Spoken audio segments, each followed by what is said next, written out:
25 of my 40 years in ministry, I enjoyed I was a very typical, I guess, unity minister. And I had in my congregation, tuning in, there we go, am I properly aligned? Good. I had the experience. Better? Okay. But I'd like to be close to you. This is not very far. I had the experience of having in my churches a number of, let's say, self-styled healers who perhaps did not have as much well, I don't want to sound as though I'm being critical, just judgmental. Okay. And they were swinging pendulums around and doing this in my ministry, principally in Seattle, which was quite a wonderful ministry. But in any case, and I was not just cynical, but as I said, judgmental. I thought, this is really, I just didn't have, they were the strangest people in my congregation. They were, and my apologies to those of you that are healers, but they were weird. And so spiritual healing was not something that I embraced with a lot of gusto for many, many years. Then I had the opportunity, however, I was really interested in holistic living. And so there were some wonderful, wonderful people that were in this, like Dr. Norman Shealy, who founded the American Holistic Medical Association. He's a dear friend. I used to go to conventions and conferences that he led and all this sort of thing, because that's all about the balance of spiritual, physical, intellectual, relational kinds of activity. So I was really in tune with that. But the pendulum swingers gave me a little pause. And then I went to an experience with a Dr. Richard Moss, who was a medical doctor who had left the practice of medicine to do spiritual transformational workshops.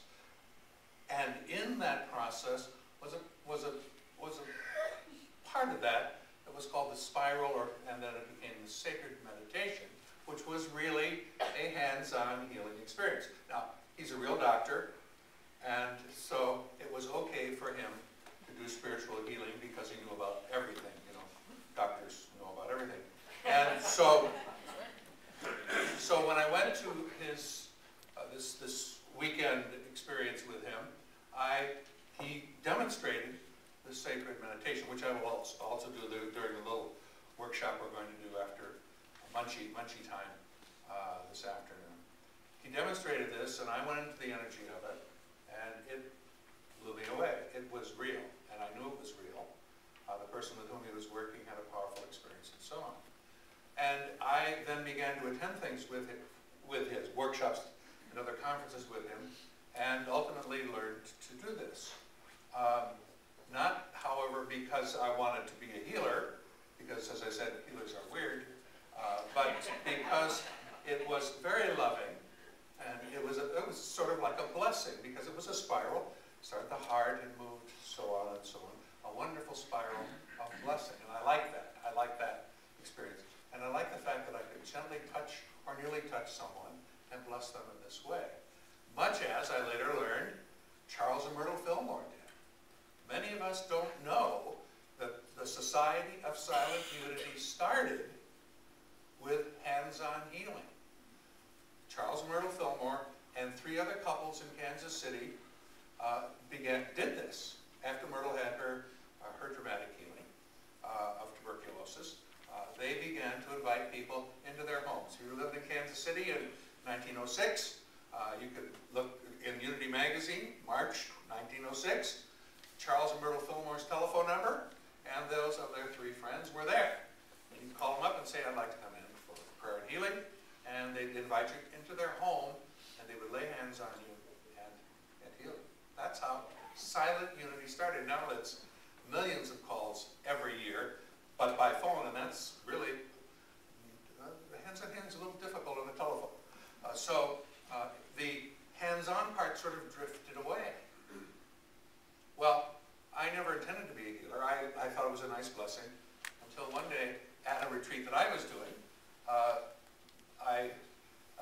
demonstrated this to the group. They asked me, well, how does this thing work? And I demonstrated it to members of this group. And this particular retreat was about masterminding. I was teaching this group. There were just 9 of us total, counting me. We'd flown over to one of the beautiful islands of the Caribbean. I'm in Florida now, and it's a little hop to those islands. Rented a place on the shore, on the beautiful Mediterranean, this azure blue waters. Do I have to go on? A nice, cool Cleveland day. Anyway, and we were doing a mastermind program, and I had no intention of doing any sacred meditations until someone piped up and said, well, don't you always do them at your retreats? And that was almost true. And then someone finally said, well, show us how it works. And so I got my board president, her name is Ruth McMahon, and I have her permission to use her name, and got her up onto the table and demonstrated this. Now remember, I'm only doing it because it feels good. And it's a wonderful, loving thing to do. No intent to heal. And at all, because who wants to be weird? So Ruth's on the table, and I show them how it works, which I'll show y'all. Oh, I was in Memphis, and I was corrected when I said y'all. Someone stood up right about over there and said, Scott, excuse me. You know, like right now, I'm in the midst of my wonderful talk, and someone stands up and says, Scott, excuse me, and I said, yes, and she says, I want you to know that y'all is not plural. I sort of, okay. She says, correct is all y'all.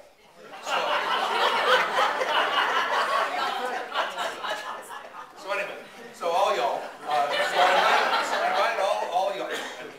So we were doing this for, so when all y'all come back to that other room back there, we'll have our experience. But I was demonstrating this to them, and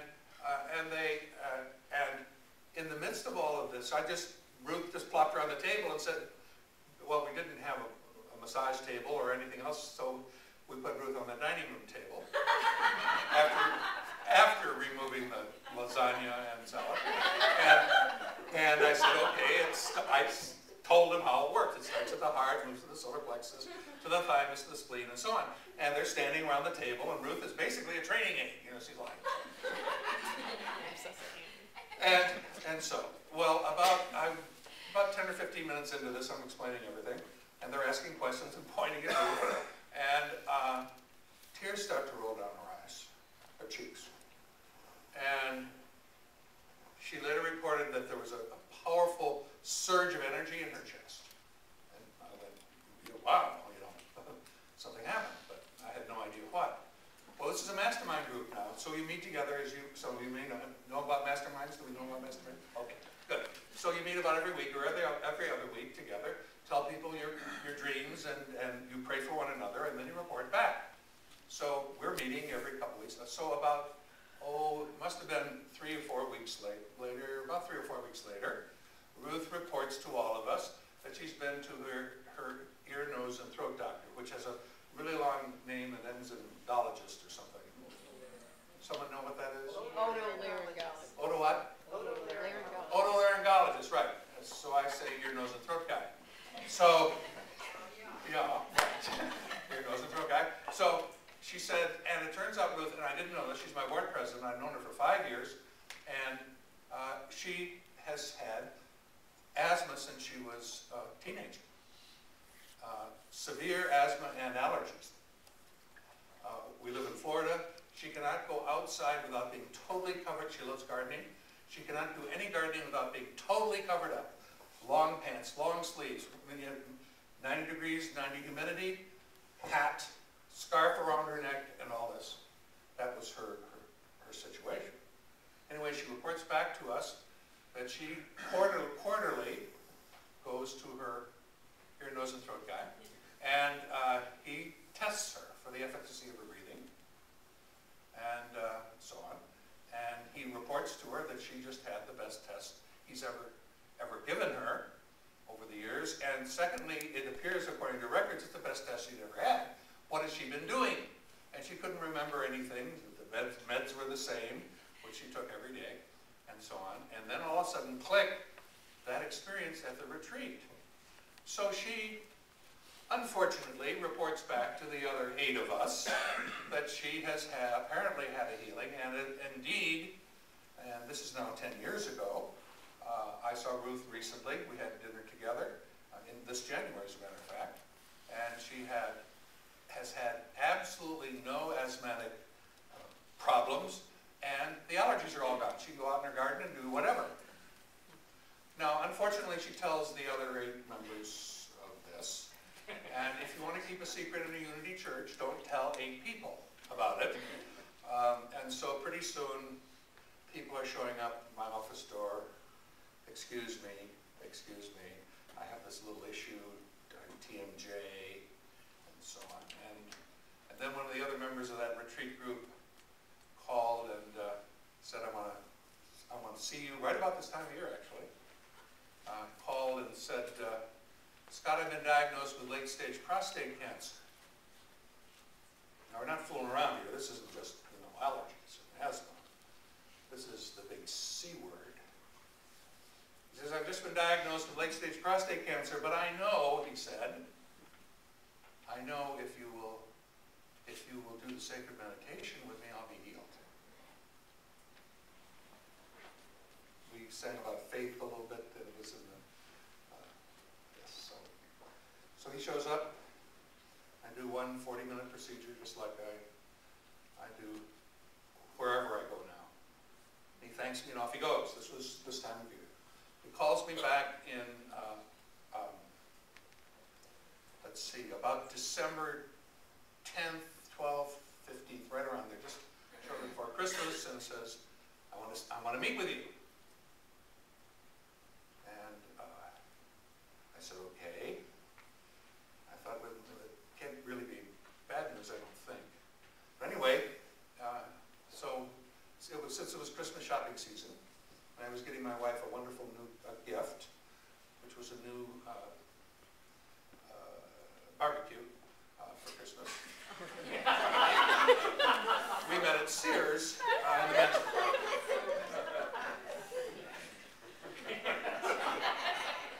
Oh, the old one looked really tacky.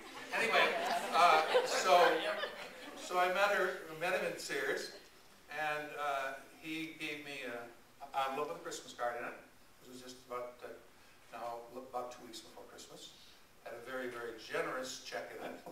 And he said, I've been to my oncologist. There's no sign of the cancer. Thank you very much. This surgery is canceled. Merry Christmas. Now I'm in deep trouble. And now we have 2 of them going around saying, Scott's a healer. And I said, no, Scott's a healer. Well, what I learned subsequently is we're all healers. We all have this capability. That takes some practice and a little work, and that's what we're going to do while I'm here. First, self-healing we'll work on tomorrow early evening. And I'll do one-on-ones with you before then, but tomorrow evening at 5:30, and then so on. But what I know is that anyone here who knows how to love can heal. And we all know how to love. And that's what does it. It's divine love that does the healing. Not some sort of special gift or some sort of special ability. But divine love and a little bit of faith will create wonders for people. And I've had the experience of the Unity churches I've served. I said this is the 390th time of hundreds and hundreds and hundreds of wonderful healings of everything you can think of. So that's why I'm here with you today. And I absolutely agree with what Dana said about his master massage therapist, who comes into that experience not knowing what the answer is, but knowing to check spiritually with his mind, his heart, and that he will be guided. And the same thing happens and has happened for me hundreds and hundreds and hundreds of times. So it's delightful to be with you, and I look forward to our little workshop for a little while. I'm going to actually demonstrate this with one of y'all. See, that's not important. One of y'all. Like interview.